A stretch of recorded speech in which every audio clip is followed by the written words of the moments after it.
Le trident frappa la pierre avec un son métallique aigu qui résonna dans la tranchée inondée. Le docteur Moray Avam s'agenouilla dans la boue, retirant à main nue des siècles de sédiments. Ce qui émergea fut un sol en mosaïque et, dessus, des lettres grecques qui n'avaient pas été vues par des yeux humains depuis plus de 1400 ans. Pourtant, un détail troublant apparaissait. Lorsque des spécialistes reconstruisirent l'anneau interne du texte, ils trouvèrent des paroles attribuées directement à Jésus, des paroles absentes de tout évangile, manuscrits ou écritures déjà enregistrées. Et le message n'était pas réconfortant. C'était un avertissement.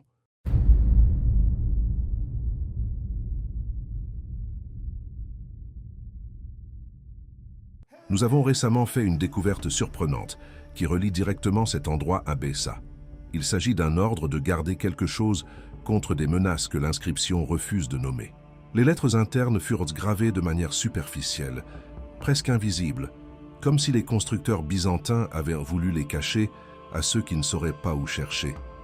De quoi avaient-ils si peur qu'ils soient découverts dans la ville qui a disparu? Pour comprendre pourquoi cette découverte est troublante, il faut comprendre l'endroit où elle a été faite. Ce n'était ni Jérusalem, ni Nazareth, mais Bethesda. Si vous connaissez la Bible, ce nom devrait provoquer un malaise. Bethesda était la ville natale de Pierre, André et Philippe, trois des disciples les plus importants du Nouveau Testament. C'est là que Jésus guérit un aveugle en appliquant de la boue sur ses yeux et que se produisit la multiplication des 5000. En pratique, Bethesda fonctionnait comme la base opérationnelle du ministère de Jésus. Cependant, il y avait quelque chose d'inquiétant. Ce fut l'une des 3 villes que Jésus maudit publiquement.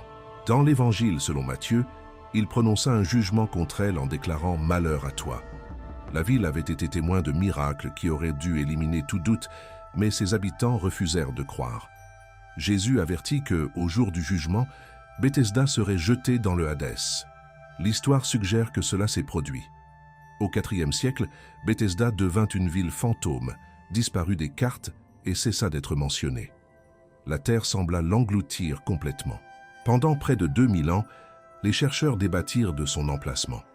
En 2016, le professeur R. Stephen Notley et le docteur Moray Avam commencèrent des fouilles dans un site inondé appelé El Haraj. Ce qu'ils trouvèrent changerait tout. Les fouilles commencèrent en juillet, sous une chaleur intense. Une équipe de 28 archéologues travailla par équipe, avec des pompes fonctionnant 24 heures par jour pour contenir l'eau souterraine. Pendant 3 saisons, ils ne trouvèrent que de la céramique romaine et de la boue. Puis, en 2019, une pelle heurta quelque chose de solide à une profondeur d'1 mètre et 80 centimètres. Une structure apparut, avec des murs de presque 1 mètre d'épaisseur, construits avec des pierres soigneusement taillées. Le détail décisif fut la présence d'une abside semi-circulaire, typique des églises chrétiennes. La datation indiqua une construction entre les années 400 et 500, durant la période byzantine. Sous le sol de l'église se trouvaient des structures encore plus anciennes, du 1er siècle, des maisons de pêcheurs, des poids de filets, des hameçons et des pièces de monnaie de l'époque de Jésus. Les constructeurs byzantins placèrent la basilique précisément au-dessus d'une maison spécifique. Ce n'était ni la plus grande ni la plus pratique. Ils croyaient qu'il s'agissait de la maison de Pierre.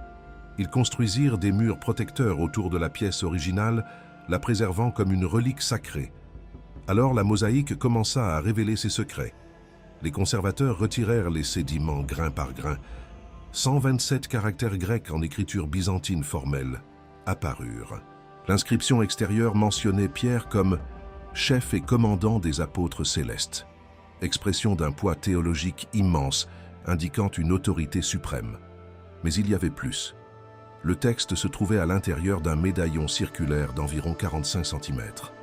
À l'intérieur, presque invisible, se trouvaient 43 caractères supplémentaires. Des images infrarouges révélèrent des paroles attribuées directement à Jésus. Des paroles qui n'apparaissent ni dans Matthieu, ni dans Marc, ni dans Luc, ni dans Jean. Les linguistes reconstruisirent le message « Garde ma maison, car je vais préparer les cieux ». Cette phrase est sans précédent. Dans l'évangile de Jean, Jésus dit à Pierre de paître ses brebis. Dans Matthieu, il l'appelle le roc, mais il ne lui ordonne jamais de garder sa maison. La seconde partie diffère également des textes canoniques. Dans Jean, Jésus parle de préparer une place. Ici, il parle de préparer les cieux. Selon Notley, cela suggère une division de la responsabilité cosmique. Jésus part façonner l'éternité, tandis que Pierre reste pour protéger quelque chose qui ne peut être abandonné. La mosaïque fut placée directement au-dessus de la maison physique de Pierre, où Jésus avait été. Cela soulève la possibilité que l'endroit possédait une signification non enregistrée dans les évangiles. Les chercheurs reconnaissent l'existence de plus de 200 paroles attribuées à Jésus en dehors du canon biblique. Cependant, en trouver une gravée de façon permanente dans un important lieu de pèlerinage lui confère un poids extraordinaire. Tous ne s'accordent pas sur son authenticité. Certains suggèrent qu'il s'agit d'un développement théologique ultérieur. Toutefois, la question demeure, pourquoi la cacher? L'inscription suggère que les habitants ont préservé quelque chose exclu du récit officiel. Si elle est prise littéralement, elle soulève une autre question. Que Pierre devait-il garder? Bethesda n'était pas un village ordinaire. Des miracles extraordinaires s'y produisirent. Lorsque Jésus ordonne à Pierre de garder la maison, il assume le rôle de gardien, non seulement de dirigeant, mais de sentinelle de quelque chose de dangereux ou de sacré. Une interprétation est qu'il devait protéger l'endroit physique où le ministère commença. Une autre suggère qu'il devait préserver la mémoire et les enseignements encore non écrits. Cependant, il existe une lecture plus sombre. Même après la malédiction et la disparition de la ville, quelqu'un resta pendant des siècles pour protéger ce point précis, le conservant en secret jusqu'à ce que le christianisme devienne la religion officielle de Rome.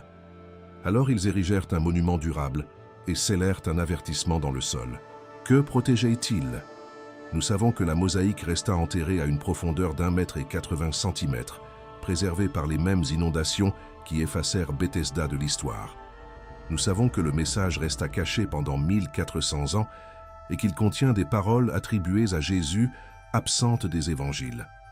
Mais nous ne savons pas tout. La fouille n'a révélé que 40% du sol de l'église. D'autres sections restent enterrées, particulièrement près de l'autel, où des inscriptions importantes se trouvent habituellement. Il est possible que « Garde ma maison » ne soit que le début d'un message plus vaste. Comme l'a affirmé Notley, nous avons trouvé quelque chose que l'Église ancienne a jugé suffisamment important pour être préservé pendant 15 siècles de silence. La question n'est pas de savoir si cela compte, mais ce qui d'autre a été caché. Posez-vous la question. Si ceux qui ont connu Pierre et hérité de ses instructions croyaient que cet endroit exigeait une protection permanente, de quoi protégeait-il exactement le monde? Et si ce message apparaît maintenant, après 2000 ans de silence, aurions-nous vraiment dû le trouver? Merci d'avoir regardé. Pendant que vous êtes ici, n'oubliez pas d'aimer et de vous abonner à la chaîne. Cliquez sur l'une des vidéos recommandées à l'écran pour découvrir d'autres informations incroyables. Nous nous retrouvons là-bas.